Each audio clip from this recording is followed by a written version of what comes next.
बिस्मिल्लाहिर्रहमानिर्रहीम नहमदहु व नुसल्ली अला मुहम्मद रसूलुल्लाह करीम। ये प्रॉब्लम डिफरेंशियल इक्वेशन के ordinary differential equation of the first order and first degree chapter से है। Solve y times x by -3 dx plus x bracket में है 3x by +7 dy is equal to 0। तो इस इक्वेशन को यानी हमें कोई भी डिफरेंशियल इक्वेशन अगर फर्स्ट ऑर्डर की मिलेगी तो सबसे पहले तो हम ये देखेंगे क्या वेरिएबल को सेपरेट किया जा सकता है। क्योंकि देख रहे हैं कि वेरिएबल के साथ कांस्टेंट यहाँ पर है, तो यानी माइनस हो रहा है या प्लस हो रहा है, तो इसे सेपरेट एक्स वाई में सेपरेट करके नहीं सॉल्व कर सकते।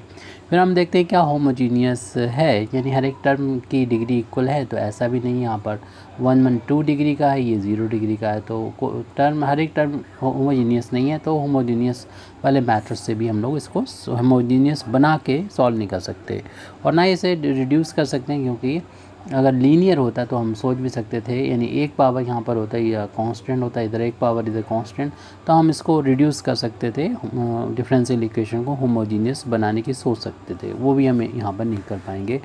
और फिर हम डी वाई और डी एक्स की वैल्यू अगर फाइंड करें यहाँ पर, तो फिर हम इस फार्म में भी हम देख रहे हैं कि नहीं लिख सकते, क्योंकि linear differential equation d y over d x plus p यहाँ पर फंक्शन ऑफ एक्स होगा और multiplied by y right hand side में फंक्शन ऑफ एक्स होगा। तो इस फार्म में भी लिखना इसमें पॉसिबल नहीं दिख रहा है। अगर डी एक्स से आप डिवाइड करेंगे तो देख रहे हैं, ना सिर्फ डी एक्स से अगर डिवाइड करेंगे डी वाई डी एक्स हो जाएगा, और उसको इस जो भी यहाँ पर डी वाई डी एक्स को कॉफिशिएंट होगा उसको 1 बनाने के लिए जो भी यहाँ पर है उसको यानी एक्स ये ब्रैकेट से डिवाइड करेंगे, तब भी हमारा ये देख रहे हैं ओनली वाई नहीं आएगा, बल्कि वाई के साथ यहाँ पर जो पी और क्यू यहाँ पर जो मिलेंगे करस्पॉन्डिंग, वो उसमें एक्स सिर्फ एक्स के फंक्शन ना होकर वो वाई के फंक्शन भी होंगे। यानी लीनियर डिफरेंशियल इक्वेशन ये है, इस फार्म में भी इसको चेंज नहीं कर सकते। फिर कैसे सॉल्व करेंगे, तो आपको मालूम है कि हम लोग इसको फिर सॉल्व करते हैं, इसको एग्जैक्ट बना के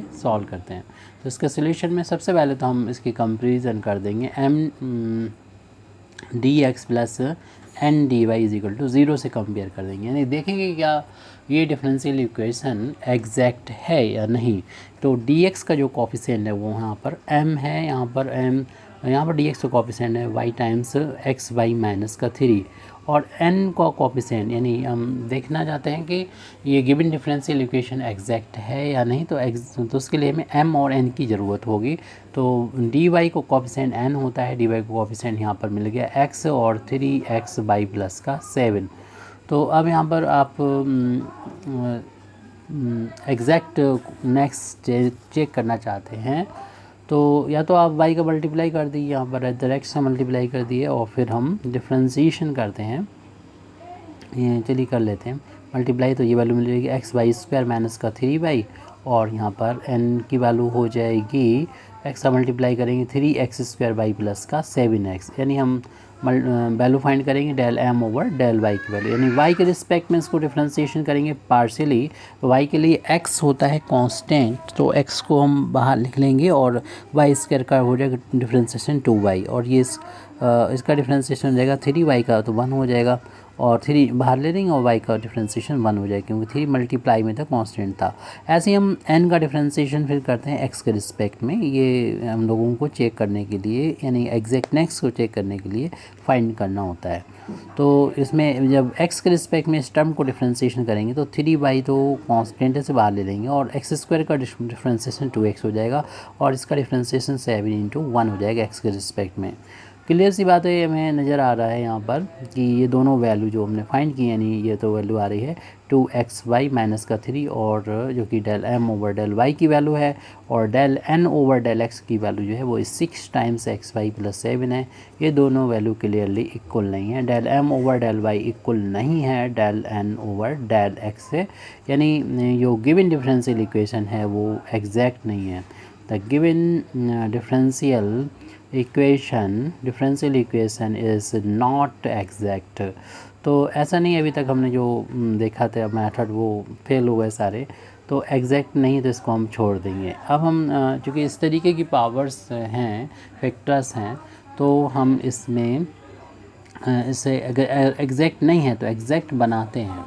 एग्जैक्ट बनाने के लिए आपको मालूम है कि एग्जैक्ट होता क्या है, वो तो आप डिटेल में जानते ही होंगे। फ़िलहाल बाद में भी इसका डिस्कशन कर लेंगे कि एग्जैक्ट क्या होता है, कोई भी डिफरेंशियल इक्वेशन। तो इसको एग्जैक्ट बनाने के लिए हमें जिससे मल्टीप्लाई करना होता है इक्वेशन में, उस फैक्टर को कहते हैं इंटीग्रेटिंग फैक्टर। तो इंटीग्रेटिंग फैक्टर हमें फाइंड करना होगा। तो पहले तो हम जो हमारा जो इक्वेशन है, जो गिवन इक्वेशन है, उसका फॉर्म देख लेते हैं कि कौन सा रूल हमें यहाँ पर अप्लाई करना होगा।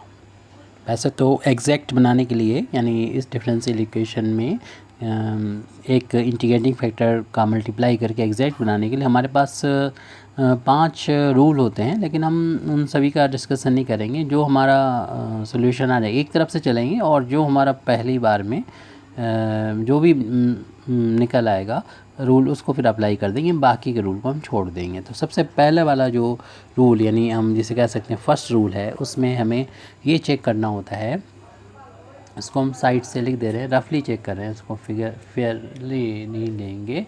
उसमें यह है कि mx प्लस ny की वैल्यू को चेक करना होता है। उससे पहले भी हम ये देख लेते हैं कि ये इक्वेशन हमें गिवन इक्वेशन है, क्या ये होमोजीनियस है। तो रूल फर्स्ट यहाँ से हमें पता हो जाएगा, क्योंकि हमारा रूल फर्स्ट नहीं अप्लाई हो पाएगा क्यों, और फिर हम इससे चेक करके अपना टाइम बर्बाद नहीं करेंगे। हमें सामने नज़र आ रहा है कि ये हमारा जो गिवन इक्वेशन है वो होमोजीनियस नहीं है। होमोजीनियस जब होता है तो हर एक टर्म में जो डिग्री होती है वो इक्वल होती है। यहाँ पर देख रहे हैं एक्स की डिग्री 1 है, वाई की डिग्री 1 मल्टीप्लाई हो गया 1 2 डिग्री का है, और ये कांस्टेंट का है। तो ये फर्स्ट रूल हमारा यहाँ पर हट जाएगा, इसका हम यूज़ नहीं करेंगे। फिर हम सेकंड रूल की तरफ चलते हैं, और सेकंड रूल यहाँ पर अप्लाई हो जाएगा, होता हुआ नज़र आ रहा है, क्योंकि हम देख रहे हैं कि डी वाई, क्योंकि ये इक्वेशन हमारा इस फॉर्म में है जो हम यहाँ पर लिख दे रहे हैं, इस फॉर्म में नज़र आ रहा है। एक तो फंक्शन ऑफ एक्स वाई होना चाहिए, और फिर उसके साथ में y के साथ नहीं, dx के साथ y होना चाहिए, इस तरीके का हो। इसी तरीके से यहाँ पर अगेन हमें एक्स वाई का फंक्शन मिलना चाहिए, और x के साथ dy, और राइट हैंड साइड में 0। तो दो इस तरीके के टर्म हूँ, दो टर्म हमारे पास हैं यहाँ पर। और dx के साथ हम देख रहे हैं y मौजूद है, और dy के साथ x मौजूद है।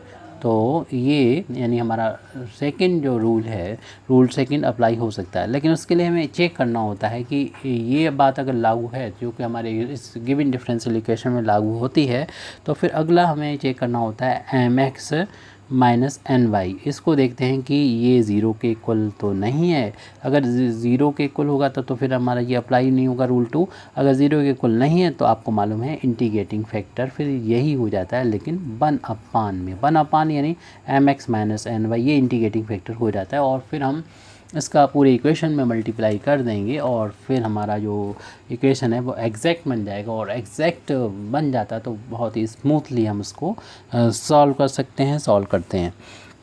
तो हमें अब चेक करना रह गया ये m x minus n y की वैल्यू को चेक करना रह गया कि ये ज़ीरो के इक्वल तो नहीं है।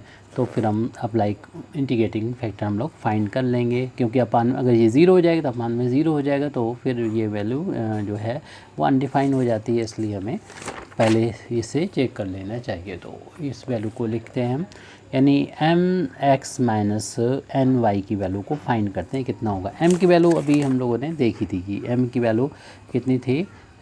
आप इसको भी लिख सकते हैं एक्स वाई स्क्वायर माइनस का 3/x y square, x y square minus का 3y, उसमें x से मल्टीप्लाई हो रहा है देख रहे हैं। फिर माइनस का साइन अप्लाई कर देंगे, फिर n की वैल्यू लिख देंगे। आप n की वैल्यू जो आपको अच्छी लगे वो लिख सकते थे, और ये भी लिखना बेहतर रहता, क्योंकि इसमें x से मल्टीप्लाई हो जाता है, यहाँ पर y से, तो x y कॉमन हो जाता है, आराम से सॉल्व वो भी हो जाता है। कोई बात नहीं, हम ये वैल्यू ले रखे तो उसके करस्पॉन्डिंग अब हम ये वैल्यू लिखेंगे, और जो कि है 3 टाइम्स एक्स स्क्वायर वाई और प्लस 7x है, प्लस का 7x है, और इसमें मल्टीप्लाई हो रहा है y से, मल्टीप्लाई y से हो रहा है। अब हम इस ब्रैकेट को ओपन करेंगे, x से मल्टीप्लाई कर देंगे, तो ये हो जाएगा x square y square minus 3 times x y. फिर इसमें ब्रैकेट ओपन होगा तो दोनों टर्म माइनस हो जाएंगे, साथ में y से भी मल्टीप्लाई हो जाएगा, 3x स्क्वायर वाई स्क्वायर और माइनस का 7 टाइम्स एक्स वाई हो जाएगा। इस तरीके से हमको इंटीग्रेटिंग फैक्टर मिल जाएगा, लेकिन अभी हमें थोड़ा सा कैलकुलेशन करना है क्योंकि यहाँ पर ये दोनों टर्म मिल के बन जाएंगे, इन दोनों का डिफरेंस जो है वो माइनस का हो जाएगा 2 times x square y square हो जाएगा। और ये वाले दोनों टर्म भी हम देख रहे हैं कि माइनस का हो जाएगा। 3 और 7 दोनों माइनस के हैं, तो ये 10 टाइम्स एक्स वाई हो जाएगा। आप इसमें से कुछ कॉमन भी ले सकते हैं, तो यहाँ से अगर माइनस को कॉमन ले लें, साथ में 2 भी कॉमन ले लें और एक्स वाई भी कॉमन ले लें, तो हमारे पास मिलेगा ओनली एक्स वाई मिलेगा। यहाँ पर 2 -2 निकल गया, एक एक्स वाई निकल गया, माइनस बाहर लिया तो प्लस हो गया, ये 5 हो जाएगा और एक्स वाई को हमने बाहर ले लिया है। तो ये वैल्यू हमें मिल गई है एम एक्स माइनस का एन बाई। तो हमें यानी कह सकते हैं कि जैसे कि अभी हमने बताया था कि इंटीग्रेटिंग फैक्टर मिल जाएगा 1/mx minus n by. Integrating factor वो फैक्टर होता है जो अगर हम अपने जो गिवन डिफरेंशियल इक्वेशन है उसमें अगर मल्टीप्लाई कर देंगे तो वो एग्जैक्ट बन जाएगा। जो वैल्यू अभी हमको मिली है यानी इंटीग्रेटिंग फैक्टर, तो उसमें हम ये जो कांस्टेंट अगर आ रहा है उसको आप छोड़ दें तो भी कोई फ़र्क नहीं पड़ता है, अगर आप उसको शामिल कर लें तब भी कोई फ़र्क नहीं पड़ता। हम यहाँ पर इसको जो है निगलेक्ट कर देंगे, तो फिर हम कह सकते हैं द इंटीग्रेटिंग फैक्टर इस हमारे जो गिवन डिफरेंशियल इक्वेशन का हो गया 1/, में ये वैल्यू।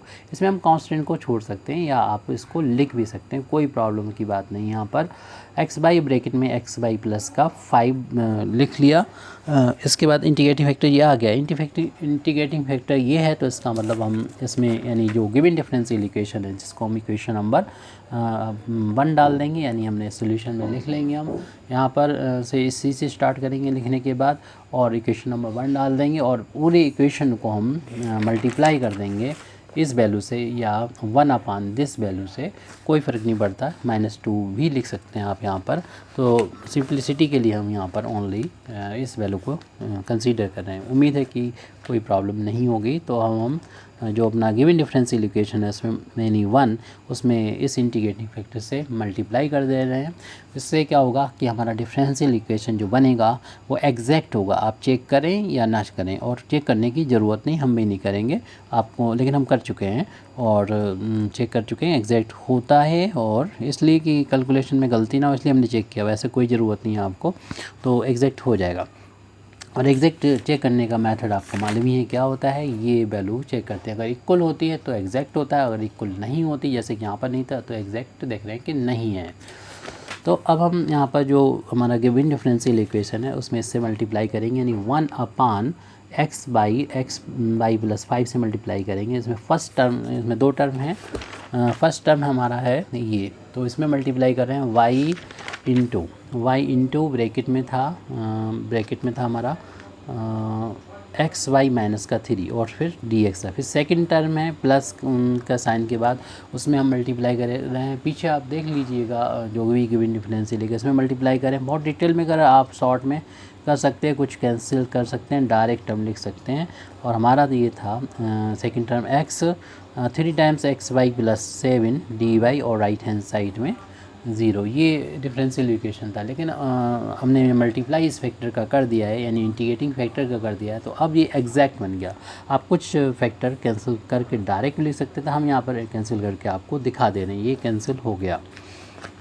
कैंसिल होने के बाद हमें न्यूमरेटर में नज़र आ रहा है एक्स बाई माइनस का 3 और डिनोमिनेटर में ये एक्स बचा हुआ है और ब्रैकेट में एक्स बाई प्लस का 5 और ये डी एक्स प्लस इसी तरीके से x से x कैंसिल हो जाएगा और इस में लिख देंगे 3xy प्लस 7 और अपान में बचा है y और x बाई प्लस 5 और dy जो लिखा है वो लिख दें राइट हैंड साइड में 0। तो अब ये एग्जैक्ट डिफरेंशियल इक्वेशन है। This equation is exact, this equation यहीं से एग्जैक्ट हो गया जहाँ से मल्टीप्लाई कर दिया था। एग्जैक्ट दिस इक्वेशन यानी जो डिफरेंशियल इक्वेशन है इज़ एग्जैक्ट है ये, क्योंकि हमने इंटीग्रेटिंग फैक्टर से मल्टीप्लाई किया है। तो एग्जैक्ट जब होता है तो आपको मालूम है सोल्यूशन कैसे किया जाता है, स्मूथली किया जाता है, आसानी से किया जाता है।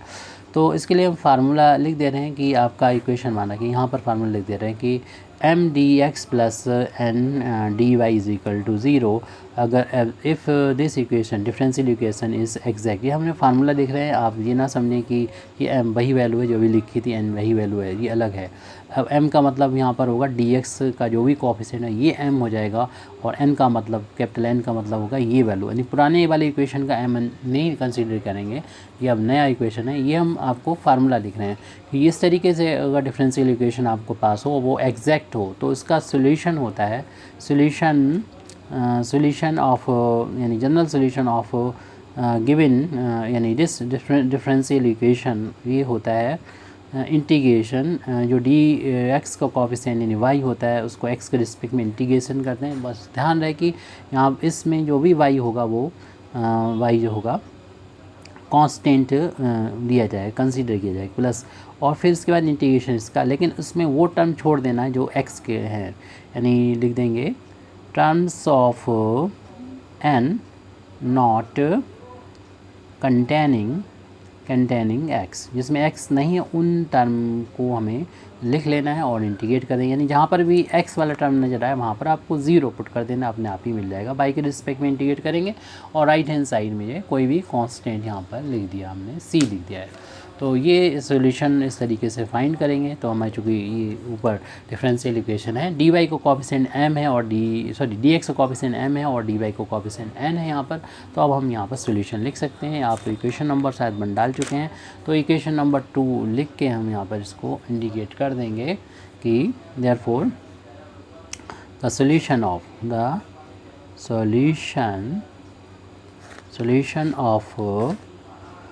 the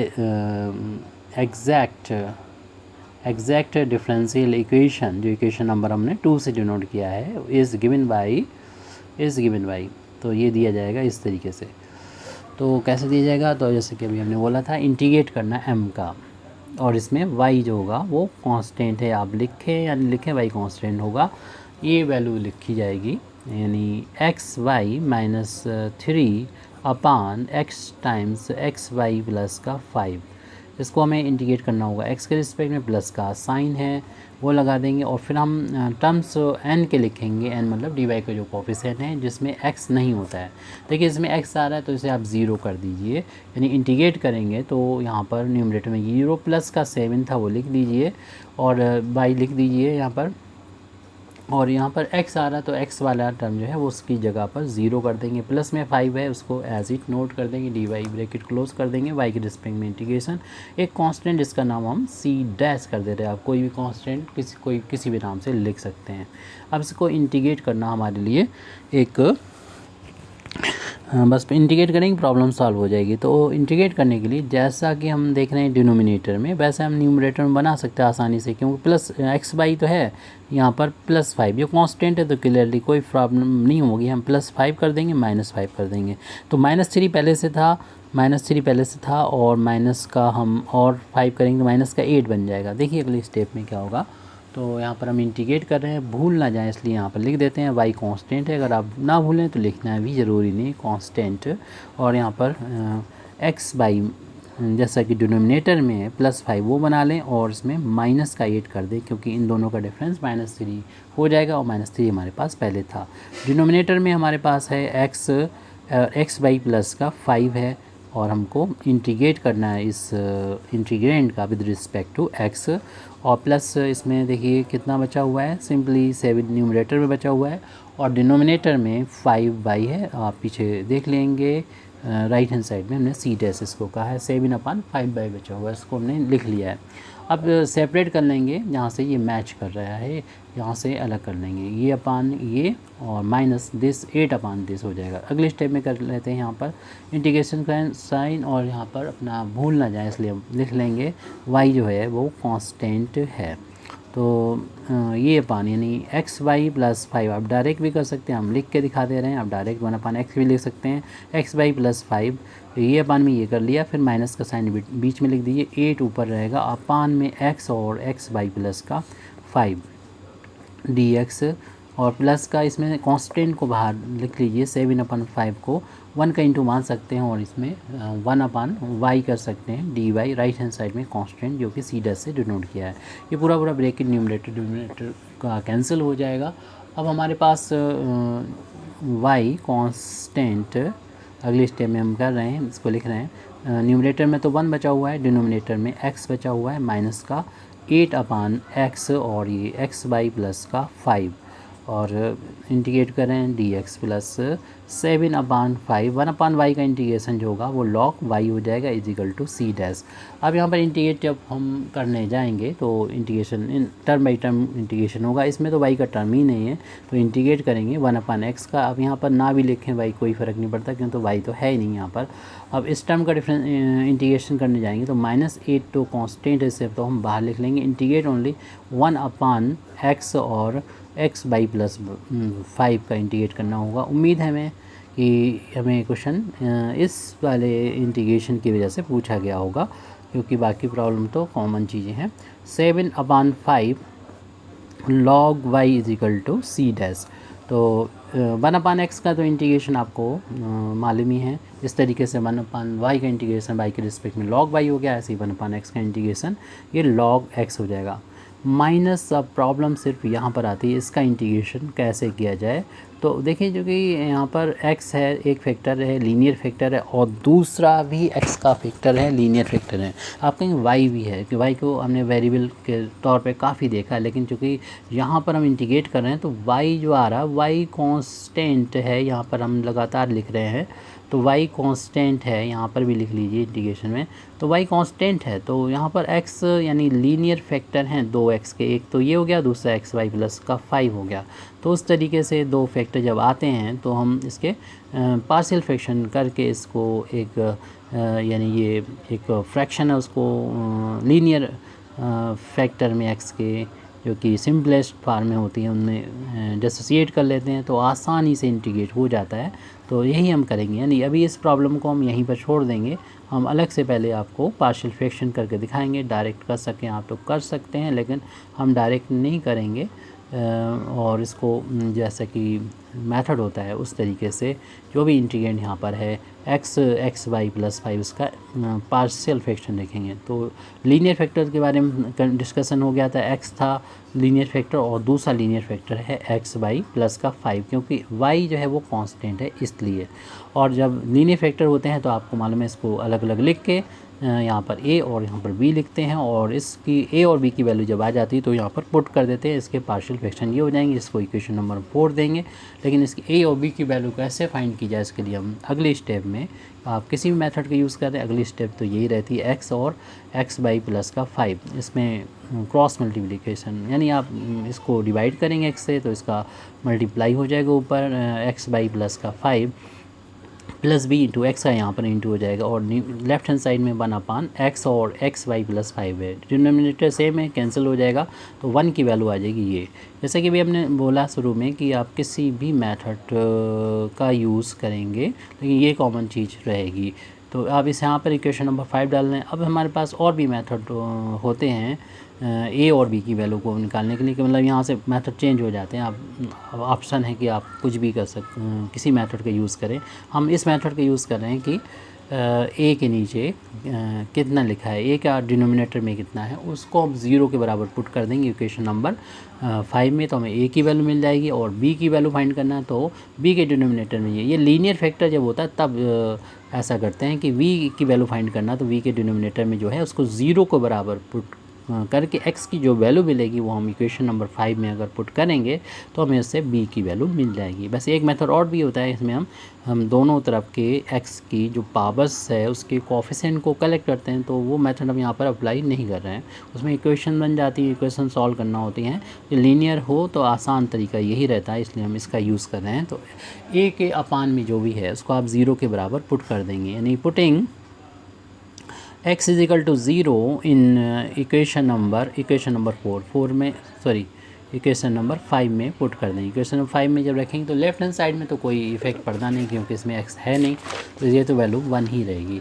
और राइट हैंड साइड में ये लिखा हुआ था a इंटू मल्टीप्लाई में एक ब्रैकेट था जिसमें x है, तो x बार 0 रखने में ये 0 हो जाएगा, ओनली 5 बचेगा, यानी 0 प्लस का 5। और ये दूसरा तो b इंटू एक्स था, तो x बराबर 0 रखने पर ये पूरा ही 0 हो गया, सिर्फ 5a आ गया। और जिससे a की वैल्यू फाइंड करेंगे तो a की वैल्यू 5 के 1 के अपान में आ जाएगा, 1/5 आ जाएगी। a की वैल्यू तो हमें यहाँ से मिल गई स्मूथली। अब हम पुट कर देंगे अगर b की वैल्यू फाइंड करना चाहते हैं तो इक्वेशन नंबर 4 में देखिए उसके डिनोमिनेटर में जो भी फैक्टर है यानी x y प्लस 5 इसको आप 0 के बराबर पुट कर देंगे, तो वहाँ से हमें x y की वैल्यू में x की वैल्यू मिल जाएगी, जो कि यहाँ पर -5 मिला है x y की वैल्यू। और अगर हम सिर्फ x चाहते हैं तो -5/y, यानी इस वैल्यू को पुट कर देंगे। कहाँ पुट करना है? जैसे इक्वेशन नंबर 5 में पुट करना है। Equation putting this value in equation number 5, equation number 5 में पुट कर देंगे। लेफ्ट हैंड साइड में तो 1 है तो कांस्टेंट है, वही रहेगा। अब हमें राइट हैंड साइड में जो है वो देखना होगा। राइट हैंड साइड में क्या है, आपको मालूम है कि b की वैल्यू फाइंड करेंगे तो a वाला तो कोफिशिएंट 0 ही हो जाएगा, क्योंकि x y की जगह पर हम रख सकते हैं -5 रख सकते हैं यहाँ पर, और प्लस का 5 पहले से मौजूद है। और आप डायरेक्ट भी कर सकते हैं, इसे लिखें ही ना क्योंकि ये तो 0 हो जाता है। तो b इंटू और x की जगह पर हमें रखना है कितना, अभी जो वैल्यू आई है -5/y आई है, उस वैल्यू को रख देंगे, ये तो 0 हो जाएगा। तो 1 बराबर 0 और माइनस को शुरू में लिख दें, 5/y इंटू v की वैल्यू निकालना है तो y माइनस उधर चला जाएगा, y न्यूमरेटर में जाएगा और 5 डिनोमिनेटर में जाएगा। v की वैल्यू आ चुकी है। अब a b की जो वैल्यू हमें मिली है, इन वैल्यूज़ को हम इक्वेशन नंबर अगर 3 में पुट कर देंगे तो ये इसके पार्शियल फ्रैक्शन आ जाएगा, जिसको हम यहाँ पर पुट करके आसानी से इसको इंटीग्रेशन को कर सकते हैं। तो अब हम a b की वैल्यू इक्वेशन नंबर 4 में रख देते हैं। पुटिंग आप डायरेक्ट भी कर सकते थे। पुटिंग दिस वैल्यू जिनको पार्शियल फ्रैक्शन आसानी से निकालना आता है वो उसको डायरेक्ट भी कर सकते हैं। Putting this value in equation number 4 बोला था हमने, इक्वेशन नंबर 4 यस। तो 1/x x by plus 5 is equal to a की वैल्यू पुट कर दीजिए। a की वैल्यू जो है वो 1/5 है, इस वैल्यू को रख देंगे 1/5 अपान में, तो x है, आप डायरेक्ट भी 1/5x लिख सकते हैं। फिर उसके बाद प्लस का है b की वैल्यू पुट करेंगे, प्लस का b की वैल्यू जो है वो माइनस का y/5y है, और डिनोमिनेटर में कितना लिखा हुआ है x y प्लस 5 है, तो x y प्लस का 5 यहाँ पर हमने लिख लिया है। अब इस वैल्यू को हम लिख सकते हैं, इक्वेशन में लिख सकते हैं, या फिर आप एक स्टेप और बढ़ा दीजिए, 5 को नीचे ले आते हैं इस x के साथ में, ऐसे ये प्लस वाला साइन इस माइनस की वजह से माइनस हो जाएगा, y/5 और x y प्लस 5 इस फार में रख देंगे। ये वैल्यू x y प्लस 5 की जगह हम इक्वेशन में हमने डाल रखा था 3, इसमें हम इस वैल्यू को पुट कर देंगे पास, तो मिल जाएगा हमको, यानी पुटिंग दिस वैल्यू, यानी यो पार्शियल फ्रैक्शन में हमने कन्वर्ट कर रखी है इस वैल्यू को, तो इक्वेशन नंबर 3 में रखनी। Putting this value in equation number 3, यानी जो हमने पार्शियल फ्रैक्शन के फॉर्म में इसको रखी। लेफ्ट हैंड साइड में ही है log x है पहले, तो इसको लिखेंगे इक्वेशन नंबर 3 का, और फिर है 8 है माइनस का और इंटीग्रेशन का साइन है, और फिर हम यहाँ पर इस की वैल्यू पार्शियल फ्रैक्शन के फॉर्म में जो फाइंड की थी उसको यहाँ पर लिखेंगे, जो इतनी वैल्यू है जो कि 1/5x है minus y/5 times x y plus 5 है, और फिर हम इस ब्रैकेट को क्लोज़ कर देंगे और इंटू कितना हो जाएगा dx लिखना है इस वैल्यू को लिखने के बाद में dx, और प्लस का साइन है 7/5, इसमें कोई चेंज नहीं होना है, 7/5 log y, और राइट हैंड साइड में जो है वो c डैश है। फिर हम इस देखें 2 टर्म आ रहे हैं, दोनों का इंटीग्रेट करना है, टर्म बाई टर्म इंटीग्रेट कर देंगे। log x माइनस का 8 जब इसका इंटीग्रेशन इसको इंटीग्रेशन के साइन को हम इस में ले जाएंगे तो 1/5 कांस्टेंट है बाहर हो जाएगा, सिर्फ यहाँ पर 1/x बचेगा जो x के रिस्पेक्ट में इंटीग्रेशन करना है। और ये हमारा y कांस्टेंट है इस इंटीग्रेशन के लिए, देख लीजिएगा पीछे। तो इसलिए जब इसका इंटीग्रेशन करने जाएंगे तो y/5 कांस्टेंट है, इसे इंटीग्रेशन के साइन से बाहर ले लेंगे तो 1 सिर्फ xy + 5 का ही इंटीग्रेशन हमें x के रिस्पेक्ट में करना होगा। इस स्क्वायर ब्रैकेट को बंद कर दीजिए, क्लोज कर दीजिए। प्लस का लिखा हुआ है 7/5 ऐड हो रहा है इसमें, log y right hand side में c डैश लिख दीजिए। ये टर्म है log x है ये। उसके बाद माइनस का 8 है और 1/x का इंटीग्रेशन आपको मालूम है कि log x होता है। y/5 और 1/x ही से कंसीडर करते हुए 1/x का इंटीग्रेशन log हम लिख सकते हैं, जो भी यहाँ लिखा है वो लिख दें। लेकिन अगर x कोफिशिएंट कुछ है, यानी यहाँ पर x में मल्टीप्लाई y से हो रहा है तो उससे आपको डिवाइड करना है। जितना भी कोफिशिएंट होगा x होगा उससे डिवाइड करना होगा। ये इंटीग्रेशन इसका हो चुका है हमारा, इसको x कंसीडर करते हुए। नहीं था तो जो भी कोफिशिएंट x का था उससे डिवाइड कर दिया, कंप्लीट हो गया ये। प्लस का 7/5 log y = c डैश। तो यहाँ पर हम देख रहे हैं y से y न्यूमरेटर डिनोमिनेटर का कैंसिल कर सकते हैं और इस ब्रैकेट से 1/5 को बाहर लिख सकते हैं। तो ये वैल्यू हो जाएगी log x - 8 5 में बाहर आ गया तो हमारे पास बचेगा log x बचेगा ये वाला, और माइनस का log ऑफ xy प्लस का 5 बचेगा, और प्लस का 7/5 log y = c डैश। तो इतना हमारा ये कैलकुलेशन हो गया है।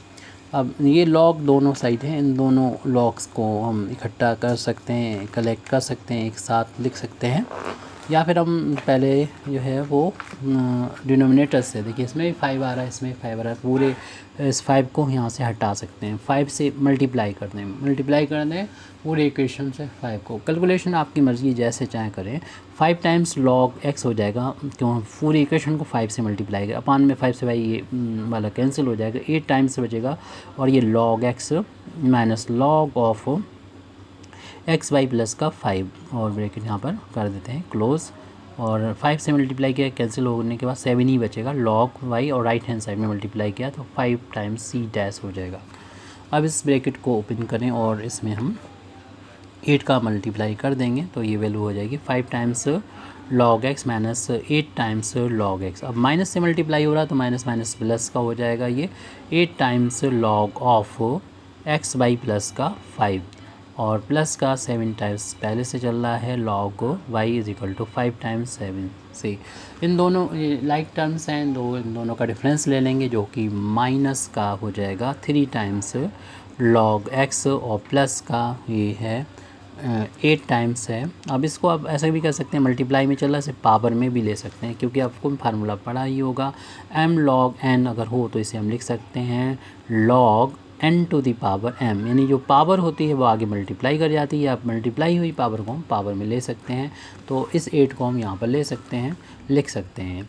तो log ऑफ लिखें और xy प्लस 5 की पावर ये 8 हो जाएगी, और प्लस का इस 7 को भी इसी फार्मूले से हम पहुँचा सकते हैं, y की पावर 7।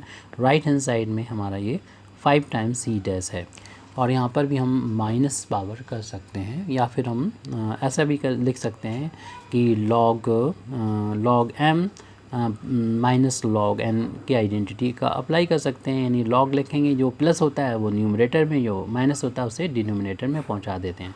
यानी तीनों log हैं, एक बार log, लेकिन यहाँ पर 3 को में पहुंचाना होगा, पावर में पहुंचाना होगा पहले तो इसको हम पहले शुरू में भी लिख देते हैं। पहले तो हम इन दोनों में फार्मूला ये अप्लाई कर देते हैं कि log m plus log n, जो आपको अच्छी तरीके से आता है, log दोनों का मल्टीप्लाई हो जाता है, m इंटू n हो जाता है अगर प्लस है log के बीच में, तो इसमें अप्लाई करके इसको हम पहले लिख देते हैं। तो ये वैल्यू हो जाएगी log ऑफ xy प्लस 5 की पावर 8, और इसमें मल्टीप्लाई हो जाएगा y की पावर 7 का, ये तो एक ही बन गया log।